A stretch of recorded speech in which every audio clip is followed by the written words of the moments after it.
We're into June now with the Nationals, and we're 10 games under 500.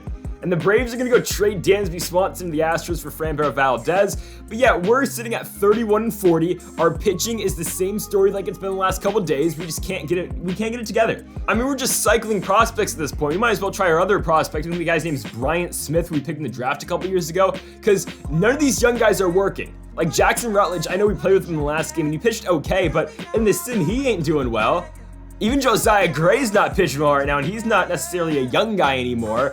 Our only starter that's actually half decent is Chris Flexen. And Chris Flexen was so bad in Seattle, the Mariners took Josh Harrison for him. Also, that really sucks. Edwin Diaz to go to the Angels because he's batting practice. And he's no longer in the division. That really sucks. The Mets just got so much better right there by trading Edwin Diaz for a couple prospects. We just keep losing ball games, though. It's that simple. But actually, we're inching closer and closer to 500. We're 44-48, and that's going to be the point that we're going to be at when we're taking on the Cincinnati Reds here in today's video. Now, our next episode will be probably part of the All-Star break, and then, of course, a game that we're going to play too. But, I mean, time's a ticking. We're going to have to decide very quickly if we're going to be buyers or sellers at the deadline, because we're 6 games back right now of the second wild card, and we just got Franmil Reyes back, so the MVP is returning to our squad, batting third. But, I mean, we just got to decide, because I don't think the bats are the problem, even though we don't have a single guy batting over 300. I mean, Soto's batting 283, House is 282, Bell's back down to 221, batting 5th. Keibert Ruiz has fallen back down to earth, batting 292, but I mean, we gotta decide quickly if we're gonna make a push for things and what we're gonna do with the pitching, because we've got Rutledge, Cabrera, and Cavalli, 3 guys who are well-touted prospects, who all 3 of them just didn't do anything in the majors this season. They're all pitching bad. I guess Rutledge is gonna be the guy for now. I think eventually we're gonna call back up Cabrera, because then Cabrera's slightly better than Rutledge. I don't know what we're gonna do. Steven Strasburg's decent. He's got an ERA of 4.08. The thing is, with Strauss, he's a 74 overall now.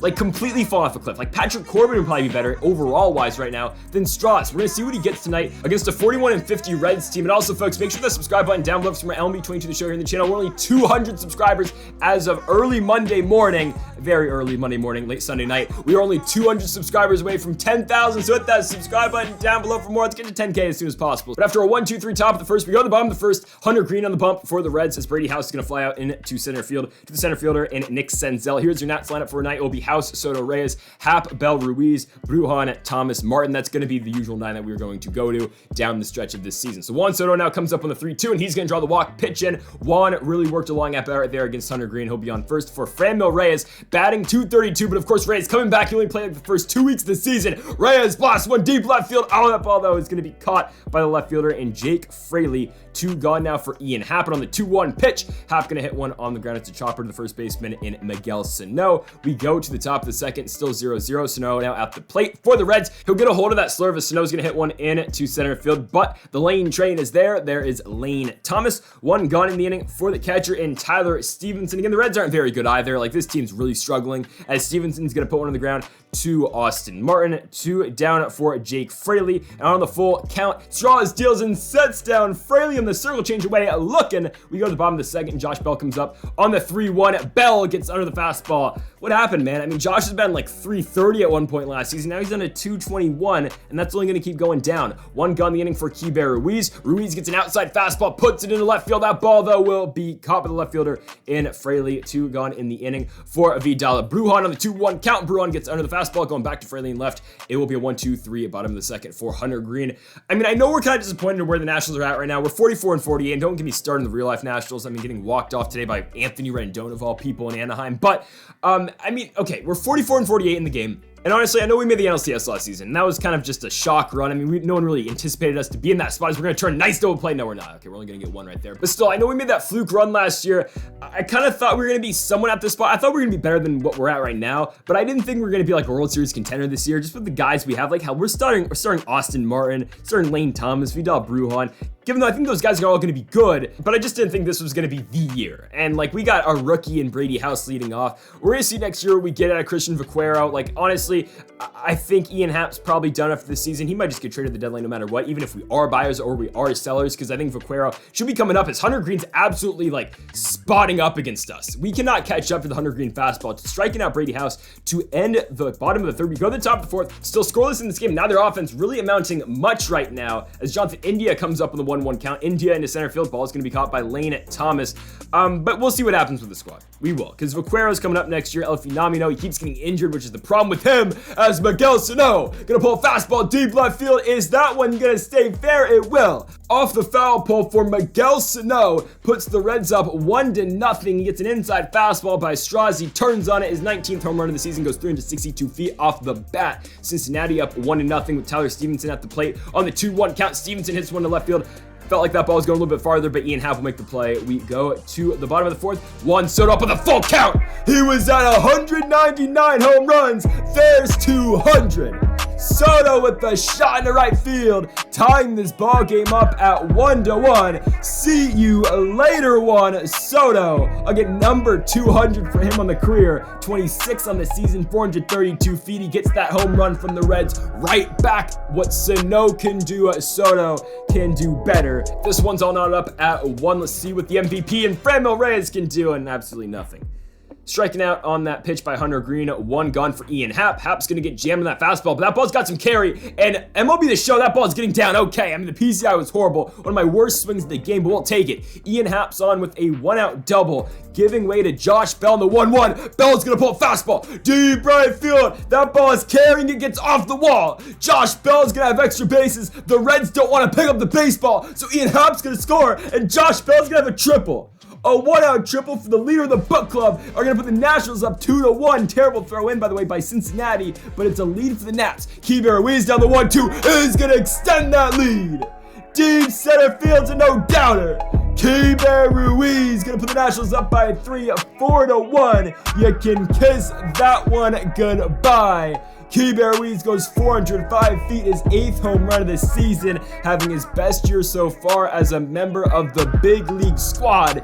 It's 4-1 for the Nats as Ruiz will drive in Bell from third. It's a 3-run lead again for DC as Vidal Brujan comes up now on the 2-1. Brujan gonna bounce one to the second baseman in the former rookie of the year in Jonathan India. 2 gone now in the inning for the Lane train in Lane Thomas. 2-2 pitch for him. He'll hit one in the right center field. That ball's gonna get down. Lane Thomas has got some speed. He's off for extra bases. It gets away from the right fielder right there, and Jay Allen. We will hold Thomas at second for Austin Martin on the full count. Martin blasts one center field. That ball though is gonna hang up just enough for Nick Senzel, but the Nats go up by 3, going to the top of the 5th. Jake Fraley up first in the 1-2 count, gonna hit one on the ground to Brady House. The former first-round draft pick is gonna put away Fraley. 1 down now for Landon Stevens. The DH who's batting 187 for the Reds, gonna strike out on the slurve by Strauss. The former World Series MVP will now see Nick Senzel, and Senzel though gonna hit one to right field. He'll be on it with a 2-out single, bringing up the shortstop and Matt McLean. McLean on the 1-2 pitch is gonna stare to slurve away. Strike 3 by Strauss.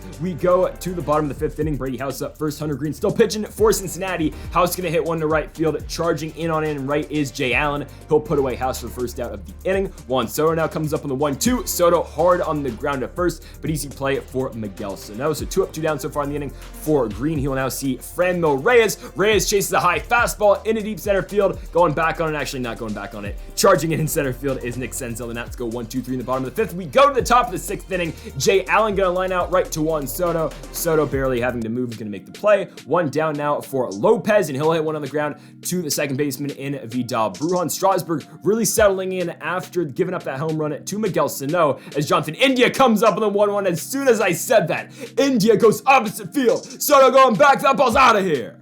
Jonathan India will cut this Nationals lead in half. It is now 4-2, 375 feet off the bat of India. It's his 11th home run of the season, and the Reds now make this a 4-2 game. Miguel Sano now comes up with a 1-2, high breaking slurve. Oh my goodness, that could have been bad. Straw's gonna strike him out though as we go to the bottom of the 6th. Hunter Green's day is done. In comes Thomas Farr.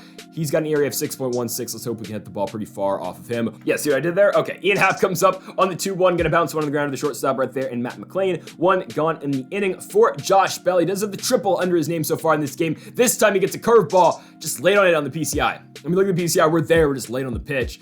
Gonna be 2 gone now in the inning for Keibert Ruiz. He's got a home run earlier in this game. Ruiz gets a fastball, kinda in a reasonable spot. Instead, he'll just pop it out and it'll go like 5 feet into left field. Okay, to the top of the 7th. Sky Alexander comes out of pitch for the Nationals. ERA 4.19 so far this year for him. 62 1/3 pitch so far. I think we've got him in the long relief spot, so that's why the innings are so high, but he's going to come into the game and walk Tyler Stevenson immediately. So tying run does come to the plate for Cincinnati. It is Jake Fraley, but Fraley hits one on the ground. Brady House dives, can't get it. The Reds have got back-to-back base runners. Not a good start for Alexander in this game. Now the plate is going to be Landon Stevens. Stevens in his center field will fly out to Lane Thomas. Thomas will not have to make a throw as the Reds stay put at first and second. So Alexander gives up 2 base runners, gets 1 out. So now we call on Jordan Hicks. Hicks with an ERA of 3.60 so far this year. 30 games pitched. We'll see Nick Senzel on the 1-2. Ball gets away from Ruiz. Both runners going. They are both safe. Both in scoring position now for, of course, Senzel on the 2-2 pitch. Hicks is going to get him. Cutter looking. 2 gone for Matt McClain. The 9-hole spot. The 2-2 is going to get popped down to left field. Ian Happ's got him. The Nats get out the jam as we go to the bottom of the 7th. Vidal Brujan up for the Nats. Farr still pitching for Cincinnati. Brujan hits that one in the left field. It is caught, though, by Jake Fraley. 1 down for Lane Thomas. He's 1 for 2 in this game. He will now be 1 for 3 as that one's hit somewhere in the gap, but Jake Fraley is going back, and Fraley with a pretty good glove out there in the left field will make the play. Austin Martin now on the 1-2, and Martin gonna get chased up on the inside high heat. Said that backwards, but anyway, we go to the top of the 8th. We are very limited on arms right now. That's why Sky Alexander was pitching earlier. Normally I wouldn't pitch a guy like Alexander, but Loaiza pitched a lot recently. Alex Reyes and Zach Britton have both gone a lot recently, so that's why Hicks is gonna have to come out for the second inning. So he gets the first out, walks a guy, now gets a double play ball. House to Brujan. Brujan to Bell. We turn it. Yes, we do. We get out India at first. We go to the bottom of the 8th inning. Brady House up first on the 1-1 pitch. House gonna hit a changeup. Deep left field. Going back on it is Jake Fraley to the wall of the track. That ball's out of here. Brady House goes yard. I think that's the first one we've seen with House so far in this series. I mean, this dude's gonna be special. It's his rookie season, already his 15th home run. He's got one of the highest averages on this team. I think second only to Keibert Ruiz. Brady House is a beast. It's 5-2 thanks to solo shot by Brady House. Juan Soto now comes up on the 3-1. Soto puts one on the ground for Miguel Sano. Sano gonna snag it himself. 1 down now in the inning for the DH in Franmil Reyes. The MVP on the 2-1. Gonna hit one hard into center field. That ball, though, is just not dropping for him. It's gonna be caught by the center fielder, of course, in Nick Senzel. 2 gone for Ian Happ on the 2-2 pitch. Happ gonna hit one opposite field. Another hard hit ball. Jake Fraley, though, making yet another play out there in the outfield. However, we go to the top of the 9th. The Nats need 3 outs for the save. It'll be Genesis Cabrera coming out for the save. Again, with Loaiza and Reyes and Britton pitching recently, it's going to have to be Cabrera here tonight. Loaiza is completely worn out after going 3 straight games, but Cabrera is going to come in and strike out Miguel Sano. Just like that, 1 gone in the inning for Tyler Stevenson on the 1-2 pitch. Stevenson, he stares at strike 3 on the curve. 2 up, 2 down for Cabrera. Jake Fraley's the last hope for the Reds. He strikes out the side. Cabrera comes in, gets the save. He strikes out Sano. He strikes out Stevenson, and he strikes out Fraley on the curveball. And the Washington Nationals beat the Cincinnati Reds. They improved to a record of 45-48 on the regular season. The Reds fall to 41-51. And don't look now, but we are only 5.5 games behind the Los Angeles Dodgers for the second wild card right now in the National League. So tomorrow's going to be huge. I mean, tomorrow's sim is going to be absolutely crucial in deciding if we're going to be buyers or we're going to be sellers at the deadline. Because it's going to be one of the two. I'm not remaining stagnant at the deadline. We are going to do something. It's either we're going to be unloading the contracts of Ian Happ, Alex Wood, hell, maybe even a Steven Strasburg if some team will take him, or are we going to go buy in, trade some of these prospects that we're not using right now down in double and single A, and actually trying to make a run at it this season. It's going to be one of the two. We'll see what happens. The sim tomorrow is going to be absolutely huge, though, in deciding that. So, folks, thank you all for watching episode number 39 of the Washington Nationals franchise mode here on MLB 22 The Show. If you have not yet, though, make sure that subscribe button down below for more. Again, 200 away from 10K. Let's get there as soon as possible. And also make sure to leave a like if you are enjoying this series. Also, make sure to follow us on all the socials as well. Instagram, Twitter, TikTok, all that good stuff. So, folks, thank you all for watching, and Mamba forever.